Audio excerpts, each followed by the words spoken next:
El Señor los bendiga a todos, bienvenidos. Es un gozo estar aquí otra vez, después de no estar por un culto el domingo pasado. Gracias por sus oraciones, fue de bendición, bastante bendición en el culto de las reuniones en Santiago.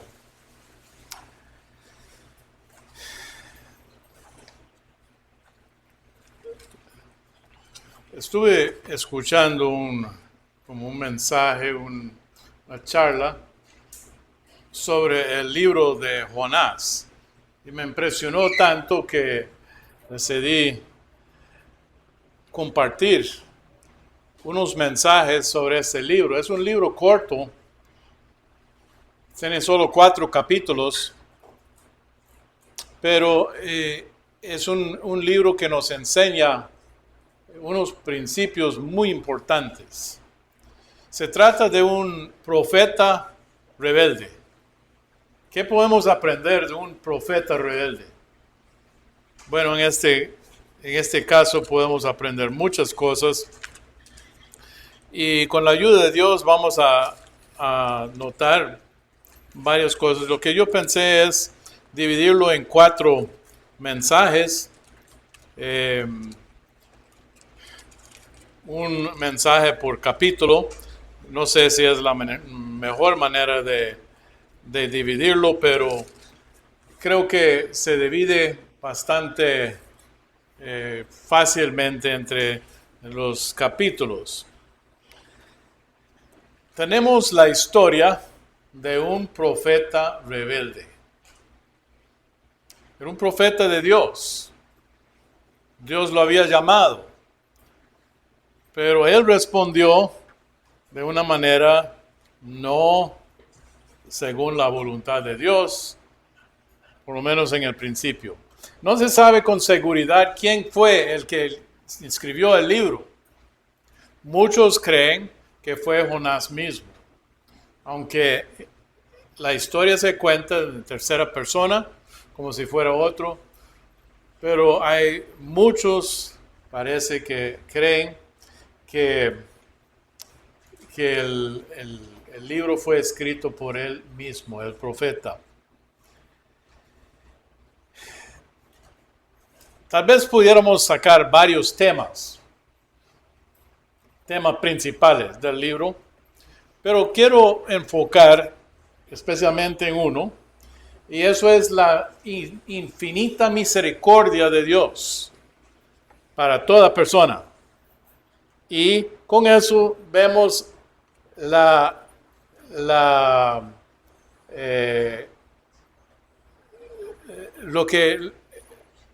rebeldía o la reticencia del profeta, que no quería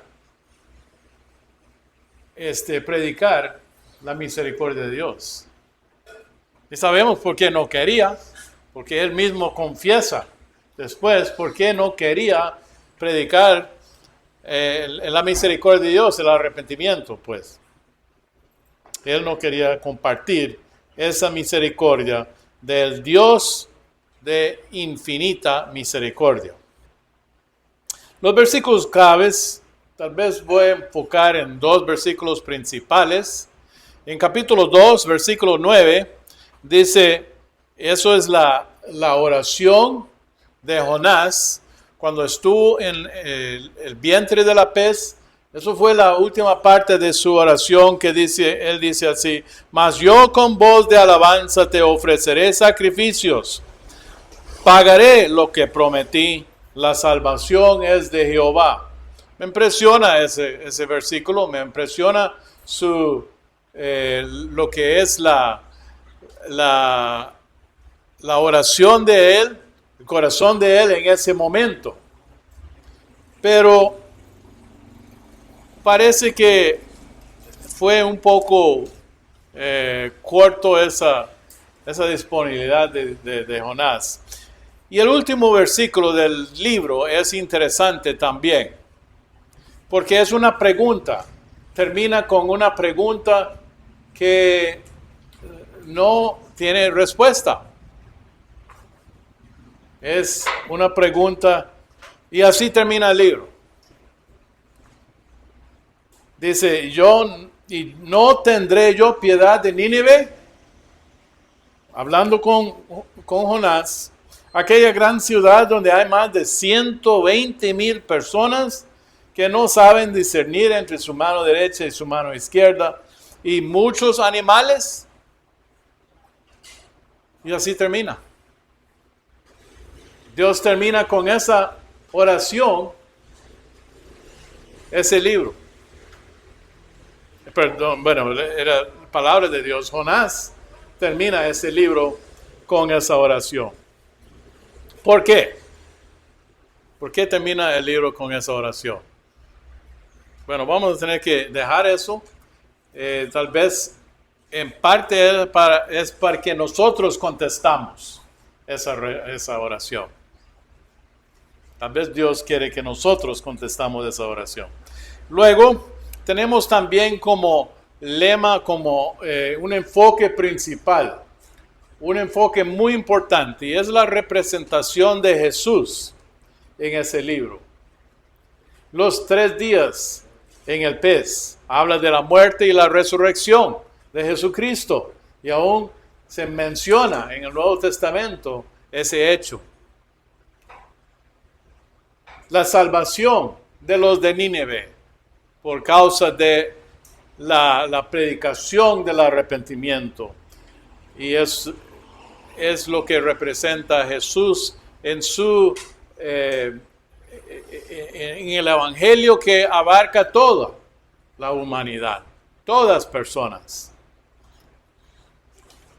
Si Dios permite, vamos a hacer, como dije antes, 4 mensajes de ese libro. Pero quiero que veamos con mucho cuidado en ese estudio el corazón de las diferentes personas. En la escuela dominical estamos hablando bastante de la lengua en Proverbios, pero se nota que sí, es importante controlar la lengua, pero más importante es controlar el corazón. Porque Jesús mismo dijo que del corazón salen los pensamientos y lo que uno dice. Quiero ver con el corazón de Jonás y cómo Dios trató con Jonás. El corazón de Dios en todo ese relato, en todo ese trato. Notamos un Dios como ningún otro Dios. ¿Cómo Él trató con Jonás? ¿Cómo Él trató con los marineros? ¿Cómo Él trató con los de Nínive? Y después, ¿cómo trató Él con Jonás después, al final? Para empezar, quiero hacer unas preguntas. ¿Qué es lo que más le emociona a usted en la vida? Y hago esa pregunta porque a Jonás le faltaba algo muy importante. Él no estaba preocupado aparentemente por las personas perdidas. No ponía atención a los que iban rumbo al infierno. Y él estaba pensando, estaba emocionado con otras cosas, no sé cuánto. Alguien dijo así que lo que uno adora, lo que uno estima, lo que le emociona a uno, así él va a hacer. Va a ser como la cosa que él adora. Si adoramos a Dios, vamos a ser más y más como es Dios. Pero si adoramos y valoramos las cosas del mundo, vamos a acercarnos más a las cosas del mundo. Entonces es importante esa pregunta: ¿qué es lo que adoramos? ¿Qué es lo que nos emociona? Y tal vez otra pregunta que debemos estar considerando al estudiar este libro es cuál era el problema principal de Jonás. Y no sé si podemos definirlo de todo, pero creo que sí podemos ver varias cosas en su vida. Ahora, entrando ahora en el libro, una introducción primero a ese libro corto del Antiguo Testamento, un libro de los profetas menores. Era una historia verídica, no era una fábula, no era fantasía, era una historia que sucedió en verdad. Y no es exactamente como algunos de los libros muestran, los libros de niños. Tal vez algunos de esos no están muy real, pero era una historia real. Y era durante la época en que los asirios, una nación al este de Palestina y noreste de Palestina, eran los enemigos de Israel. Y era tal vez la nación más fuerte y poderosa en aquel entonces. Eran temidos por los israelitas. No los querían para nada. Enemigos, como dije antes. El libro de Jonás es una revelación de diferentes tipos de corazón, como estaban mencionando antes, principalmente y primeramente el corazón de Dios, pero también muestra diferentes etapas del corazón de Jonás. Cuando se introduce la historia, notamos Jonás con un corazón rebelde, un corazón no dispuesto a obedecer a Dios. Después notamos a Jonás en medio de la tempestad. ¿Y qué hace Jonás en esa tempestad? Él reconoce que estaba huyendo de Dios. Él reconoce que era él que era la causa de la tempestad. Y él tomó la responsabilidad. Dijo, écheme en el agua. Como un Jonás más suave, ¿verdad? Un corazón más suave. Después estaba en el vientre del pez y notamos un Jonás bastante arrepentido, me parece a mí. Y cuando Dios lo llamó la segunda vez, él tenía otro corazón. Y fue, dice, se levantó y fue, dice. Después, cuando Nínive se arrepintió, notamos otro Jonás, otro corazón, otro lado de Jonás otra vez. También este libro muestra el corazón de los marineros. Según la historia parece que ellos se volvieron a Dios, a adorar a Dios, a arrepentirse y a adorar a Dios. Y el libro también muestra el corazón de el pueblo de Nínive, que se arrepintió y volvió a Dios. Ahora, un pequeño sinopsis conciso del libro de punto de vista de Jonás es el carácter principal, Dios tratando con Jonás, ¿verdad? Parece que eso es el punto principal. Él huye de Dios, primero. Él vuelve sus pasos a Dios, segundo. Él coopera con el plan de Dios, tercero. Pero cuatro, se vuelve otra vez en contra del plan de Dios. La historia termina un poco triste. Pero creo que es también para mostrarnos a nosotros la importancia de tener el corazón de Dios. Pensar y creer como Dios. Tener esa misma misericordia y perdón y tolerancia que tiene Dios. Y yo quiero pensar un poquito en eso. ¿Cómo es el corazón de Dios? La Biblia habla mucho de su misericordia. Grande es su misericordia, dice la palabra de Dios. Salmo 86, versículo 5 dice, porque tú, Señor, eres bueno y perdonador y grande en misericordia para con todos que te invocan. Todos que te invocan, su grande misericordia es disponible.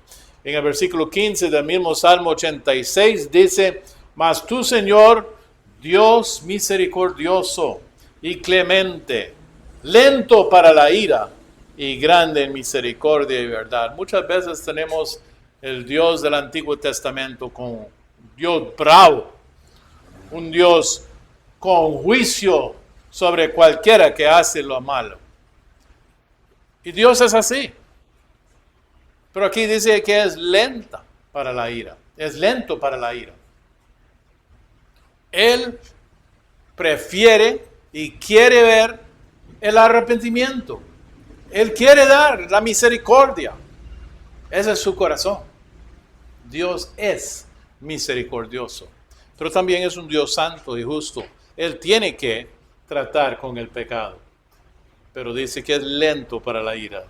En Salmo 103, versículo 8 dice, oh Señor, ninguno hay como tú entre los dioses, ni obras que igualan, ni otros que igualan tus obras.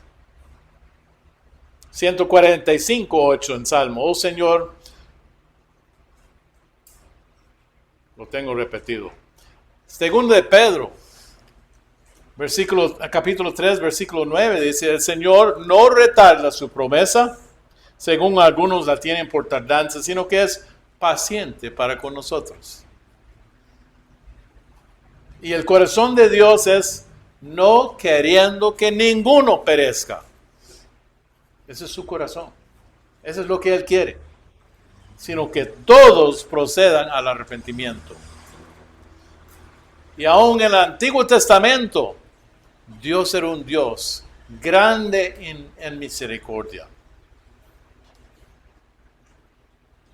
Entonces, en capítulo 1 de Jonás, tenemos el relato de que Jonás huye de la presencia de Dios. ¿Será que Jonás no sabía que era imposible huir de la presencia de Dios? Yo creo que él lo sabía. Por lo menos en algún momento debiera haberlo sabido, pero en ese momento no sé cómo él pensó que iba a huir de la presencia de Dios. Él intentó de hacerlo. Se dio cuenta que no puede. Vamos a leer los primeros 4 versículos aquí de Jonás capítulo 1. Dice, vino palabra de Jehová a Jonás, hijo de Amitai, diciendo, levántate y ve a Nínive, aquella gran ciudad, y pregona contra ella, porque ha subido su maldad delante de mí. Y Jonás se levantó para huir de la presencia de Jehová a Tarsis. Y descendió a Jope y halló una nave que partía para Tarsis, y pagando su pasaje entró en ella para irse con ellos a Tarsis, lejos de la presencia de Jehová, según él. Pero Jehová no estaba lejos. Él hizo levantar un gran viento en el mar. Hubo en el mar una tempestad tan grande que se pensó que se partiría la nave. Ahora, yo no puedo hacer mapa muy bien, pero quiero tratar de ilustrar por lo menos un poquito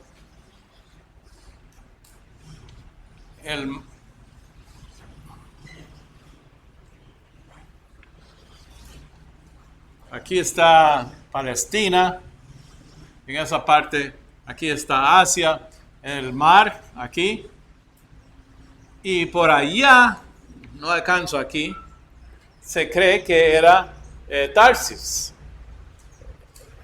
En el país de España, o de Francia, por ahí, que era al extremo, al borde casi del mundo conocido en aquel entonces. Y Nínive estaba aquí, como aquí arriba. No sé dónde estaba Jonás, probablemente por aquí estaba él. Y Dios le dijo, vaya a Nínive. Tal vez varios días de camino que él tenía que caminar para llegar a Nínive. Y dice que se levantó, pero para huir.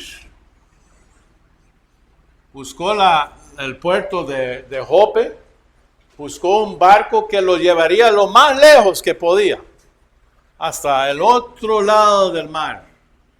El mar Mediterráneo es grande. Y hasta el otro lado, lejos, lejos.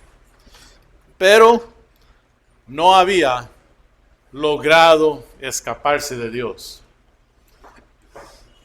No hubo manera de huirse de Dios. Dios le dijo a Jonás, levántate y ve a Nínive. Y habla de la maldad de esa ciudad. Se ha elevado la maldad de esa ciudad a mí. Y yo quiero que vaya y prediques a ellos para que se arrepienten. Porque si no, los voy a destruir. Su maldad está delante de mí. Ha subido. El mandato de Dios a Jonás no era difícil de entender. Cualquiera puede entender eso, ¿verdad? Hasta los niños pueden entender cuando se dice vaya a Nínive. ¿Dónde está Nínive? Está allá. Pero él se levantó y se fue para allá. No era difícil entender lo que él dijo, solo que para Jonás era ilógico. Y para él es hasta loco. ¿Cómo se le ocurre que yo vaya a estos? Esos son nuestros enemigos. ¿Cómo voy yo a predicar a los enemigos? Eso es ilógico. Y tenemos una pequeña pista de por qué él no quería, además de eso, que eran enemigos. Más adelante, cuando se arrepintieron, él dice, yo temía que se iban a arrepentir. Yo no quería que se arrepientan. Entonces él tenía varias razones de no ir allá, pero se fue para el otro lado. El corazón de Jonás no concordaba con el corazón de Dios. Dios es grande en misericordia. Jonás no.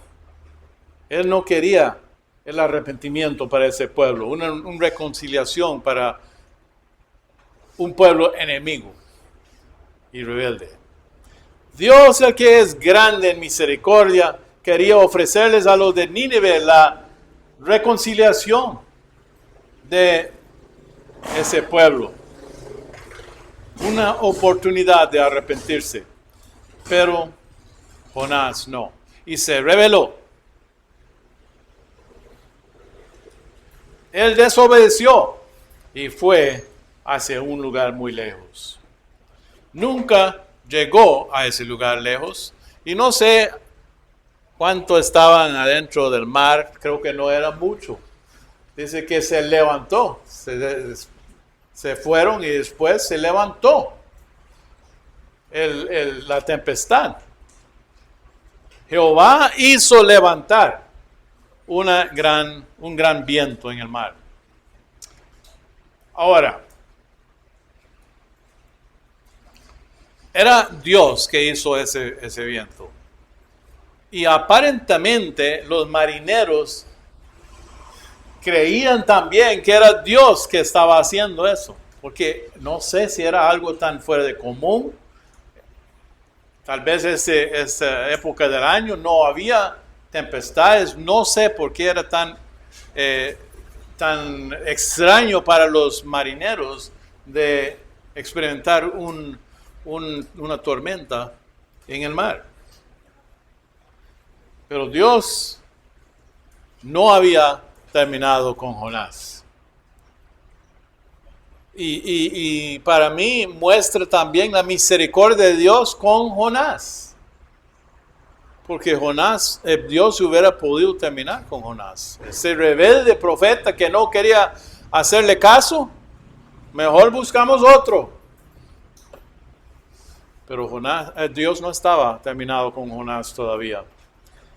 Se hizo muy evidente que Jonás no podía huir de Dios. ¿Quién puede huir de Dios? Vamos al Salmo 139. Nos muestra claramente.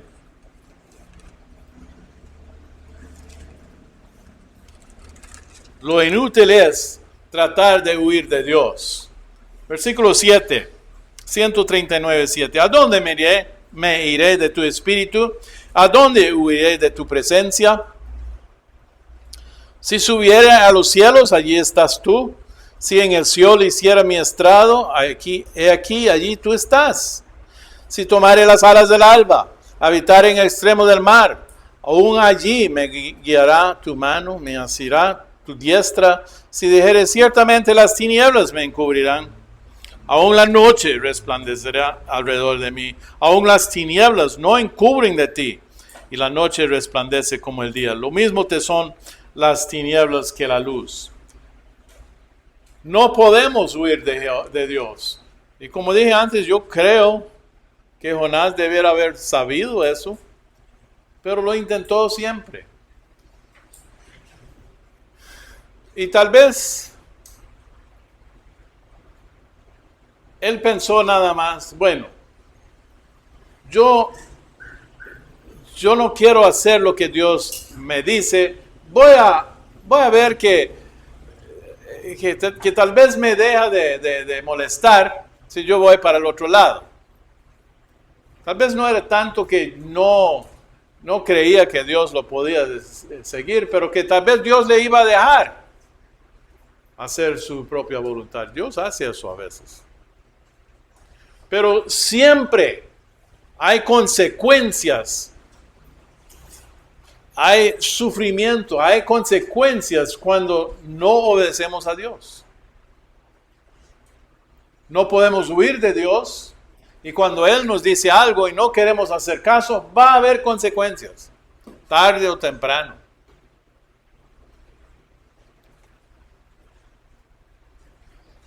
Es una ley de Dios y no hay escape de eso.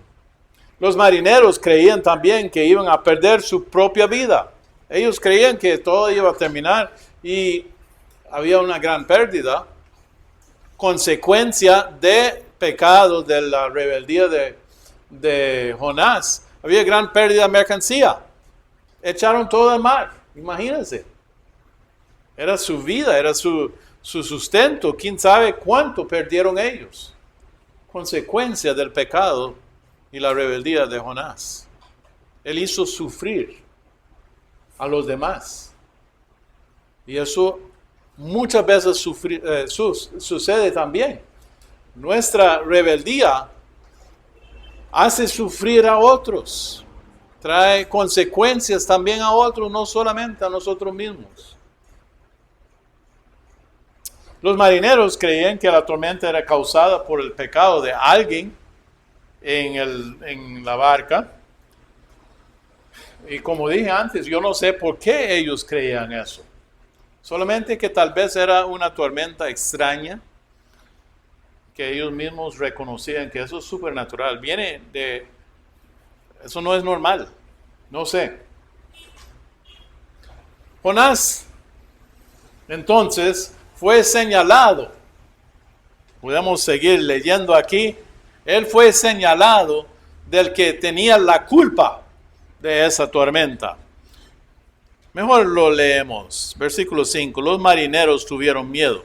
Cada uno clamaba a su Dios y echaron al mar los enseres que había en la nave para descargarla de ellos.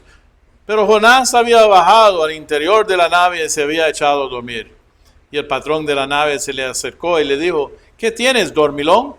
Levántate, clama a tu Dios, quizás Él tendrá compasión de nosotros y no perecemos. El gran miedo que tenían los marineros no era cosa poca. Dijeron cada uno a su compañero: venid y echemos suertes para que sepamos por causa de quién nos ha venido este mal.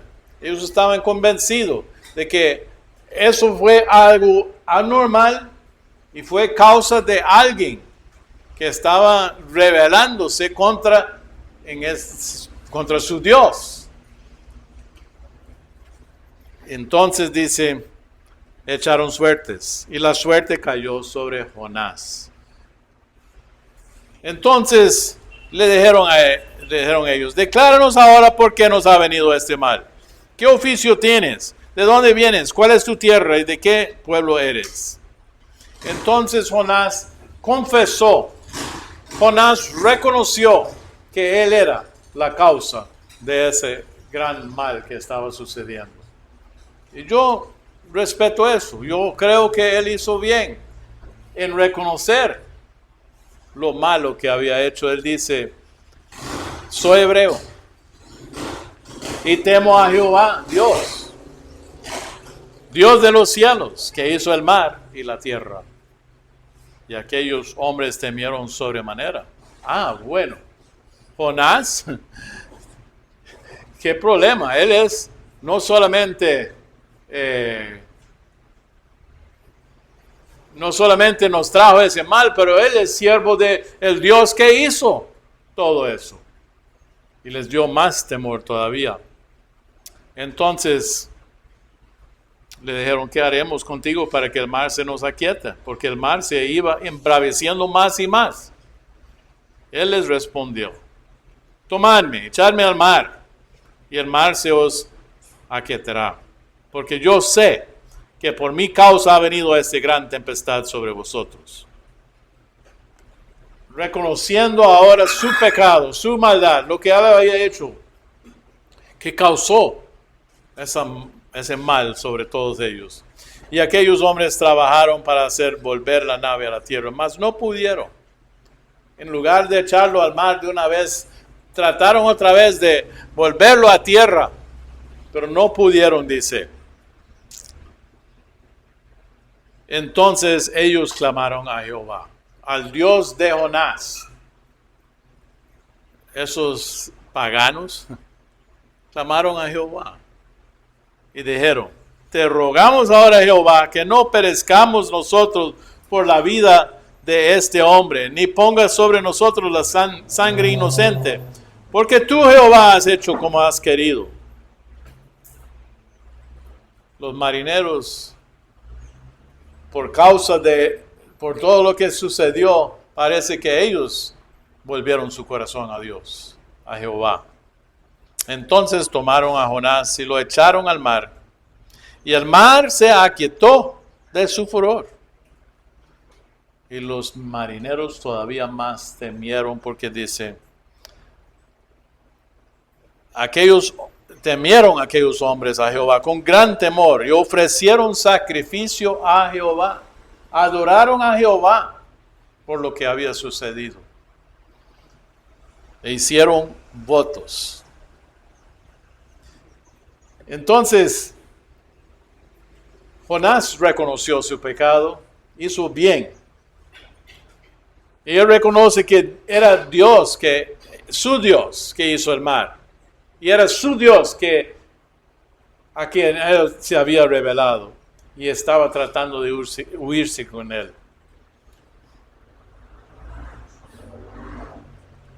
Entonces, por lo menos parece que eso sirvió para que los marineros se volvieron su corazón a Dios. El último versículo de ese capítulo dice, pero Jehová.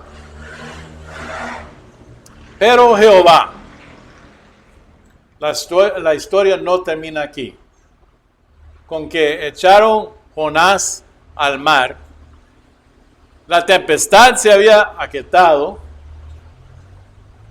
Pero la historia no termina. Pero Jehová.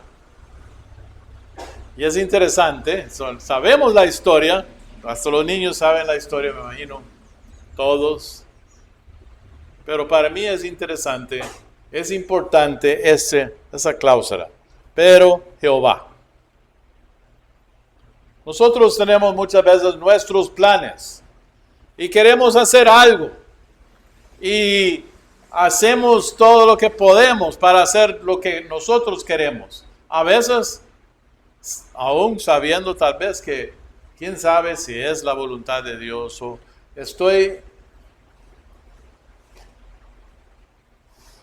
pero Dios tiene sus planes para nosotros. Y muchas veces Él entra en el cuadro, pero Jehová tenía otros planes. Jehová tenía preparado un gran pez que tragase a Jonás. Y no era para satisfacer el hambre del pez, aparentemente.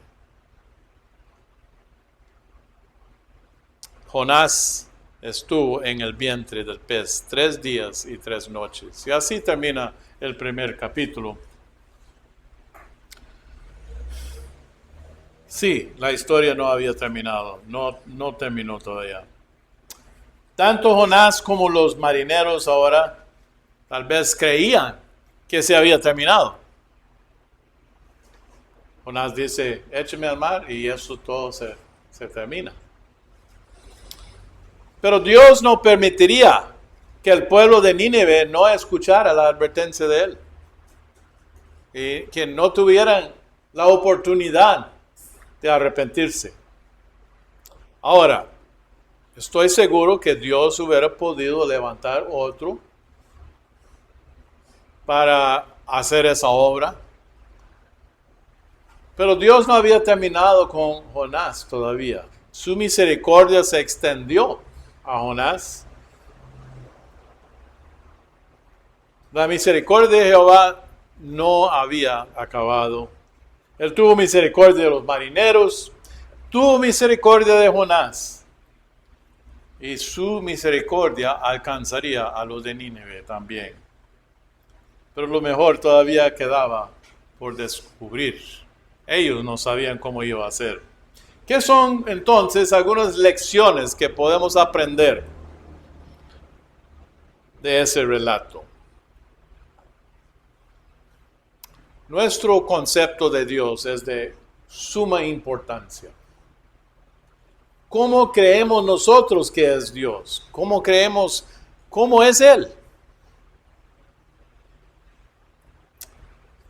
Nuestro concepto de Dios dicta de la manera que nosotros vamos a vivir la vida diaria. Algunos conceptos equivocados de Dios son los siguientes: que Dios está lejos. Tal vez así pensó Jonás en el principio. Yo puedo alejarme de Dios y Él no me va a molestar más. Yo puedo huirme de su presencia. Pero no, es un concepto equivocado. Vimos en Salmo que no es posible. Jonás no esperaba que Dios lo siguiera en el viaje por el mar. Otro concepto falso es que Dios quiere destruir a los malvados y los pecadores. No es que Dios quiere destruir. Es la decisión de cada persona si Dios va a destruirlo o no. Pero no es que Él quiere destruir. Él no quería destruir a Nínive, esa ciudad malvado, enemigo del pueblo de Israel. Otro concepto equivocado de Dios es que Dios es un Dios airado, siempre buscando dónde puede Él echarle el hacha y castigar, deseando destruir al pecador. No. Otro concepto equivocado es que Dios nos va a pedir hacer cosas solamente agradables. Eso no es cierto, ¿verdad?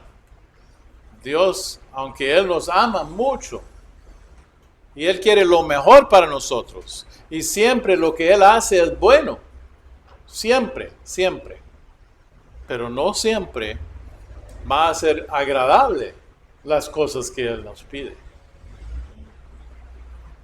No siempre. Otro concepto equivocado es que el camino de Dios siempre es fácil. Y aún en el mundo evangélico se oye mucho eso. Que la vida con Cristo es rosas, es la mejor vida que puede haber, sí. Pero la vida con Cristo es llevar la cruz. La vida con Cristo es estar dispuesto a sufrir. La vida en Cristo es una disposición de hacer la voluntad de Dios, sea lo que sea. Espero que el próximo domingo vamos a ver cómo muchos tomaron ese camino, esa decisión. Ahora, como dijimos antes, yo creo que Jonás sabía que no era posible huir de Dios, pero siempre trató de hacerlo. Y si no hubiera sido por la misericordia de Dios, se hubiera perecido en el mar, junto con todos los marineros. Si no hubiera sido por la misericordia de Dios. A Jonás le faltaba mucho todavía por conocer cómo es Dios. Él todavía era muy ignorante. Pero hoy la pregunta para nosotros es, ¿qué es mi concepto de Dios? ¿Qué pienso yo de Dios? ¿Pienso yo que Dios también es un Dios con el palo en la mano, listo para castigar a cualquiera que hace mal? ¿O es mi concepto de Dios que es grande en misericordia, lento para la ira, queriendo que ninguno perezca? ¿Tengo yo un concepto así de Dios?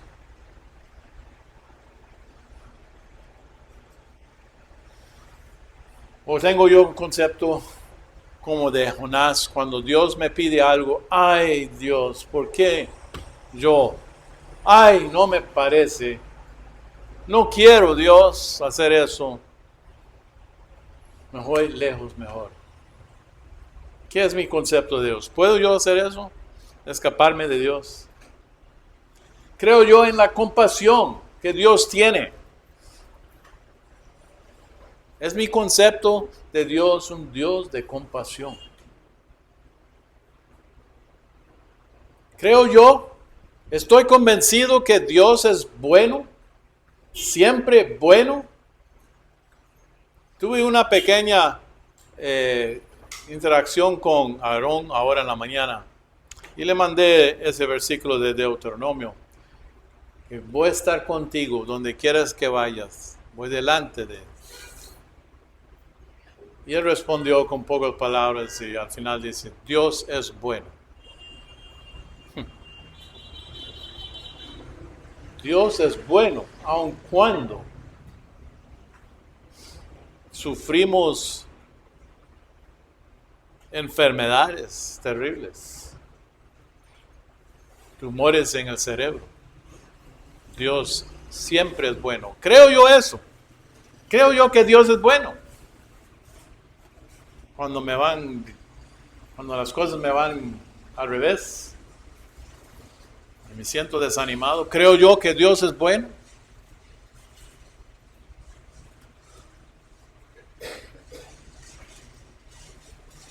Creo yo que Él es confiable. Estoy dispuesto a invertir toda mi confianza en Él, porque Él es confiable. ¿Qué es mi concepto de Dios?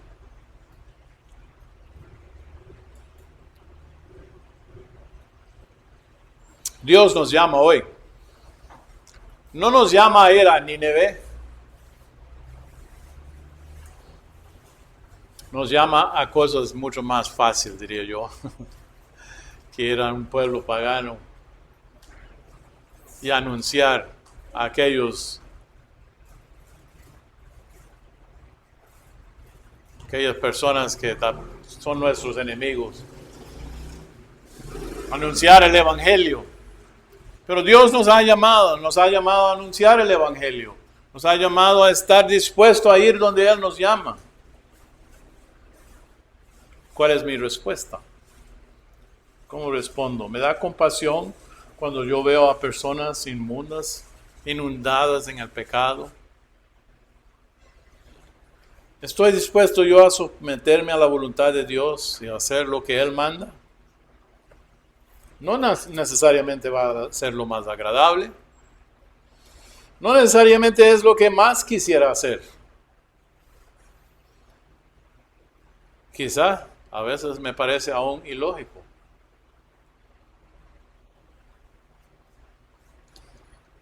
Pero vamos a brincar un poquito a la oración de Jonás en el pez, en el vientre del pez. Capítulo 2, versículo 9. Él dice así: mas yo con voz de alabanza te ofreceré sacrificio. Dios, yo voy a adorarte. Ya de aquí en adelante voy a adorarte. Y pagaré lo que prometí. Porque yo sé la salvación es de Jehová. Es el mejor camino. Es lo que yo quiero seguir. Eso fue su oración. Y eso fue tal vez el mejor momento en toda la historia de Jonás.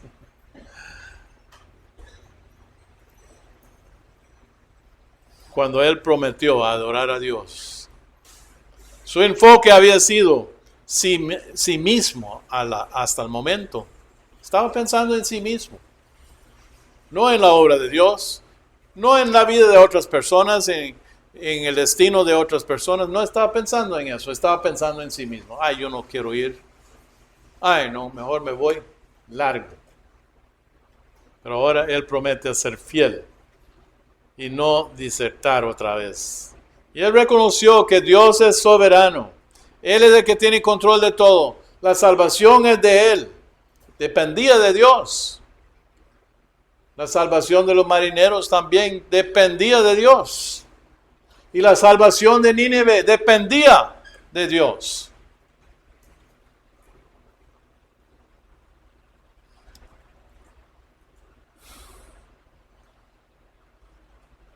Pero hay mucho más que podemos hablar de Jonás. Pero eso es más adelante. Vamos a reflejar un poquito. ¿Cuál es la reflexión que podemos dejarnos hoy? ¿Cuál es la lección o las lecciones más sobresalientes para usted hoy en ese estudio? ¿Qué es lo que resalta? Para mí es sobresaliente la misericordia de Dios. En muchos diferentes casos aquí vemos la misericordia de Dios. Dios es grande en misericordia. Y tal vez no lo vemos tanto en esa historia, pero la justicia y la santidad de Dios no está en conflicto con su misericordia. Dios siempre es santo. Dios siempre es justo. Pero su corazón Él quiere que todos lleguen al arrepentimiento. Ninguno perezca.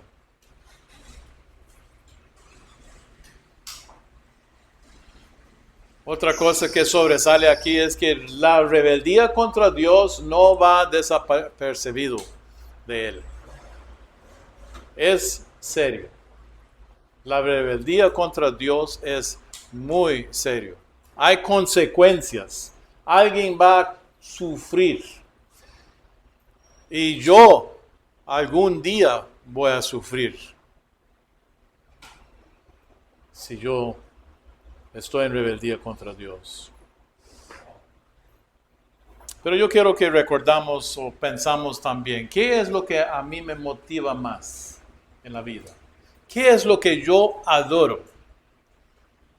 ¿Dónde está mi enfoque principal? Porque lo que adoramos, lo que amamos, nosotros nos acercamos a eso.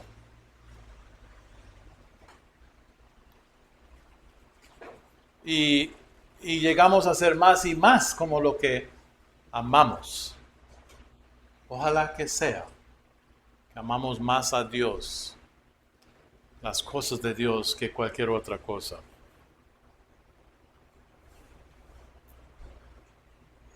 Obviamente, en el caso de Jonás, su mayor preocupación no era la salvación de otros. Estaba preocupado por sí mismo, pensando en sí mismo. Tengo yo el corazón de Dios, tengo yo un corazón compasivo, un corazón misericordioso, un corazón dispuesto a obedecer. Tengo yo tal corazón. ¿Qué es lo que yo amo más? Hermanos, el reto que tenemos hoy es examinar nuestro corazón. Estoy seguro que no hay ninguno aquí como Jonás, pero podemos huir de Dios de otras maneras. Pero huir de Dios termina en fracaso. Huir de Dios trae consecuencias. Huir de Dios trae sufrimiento. Que Dios nos bendiga.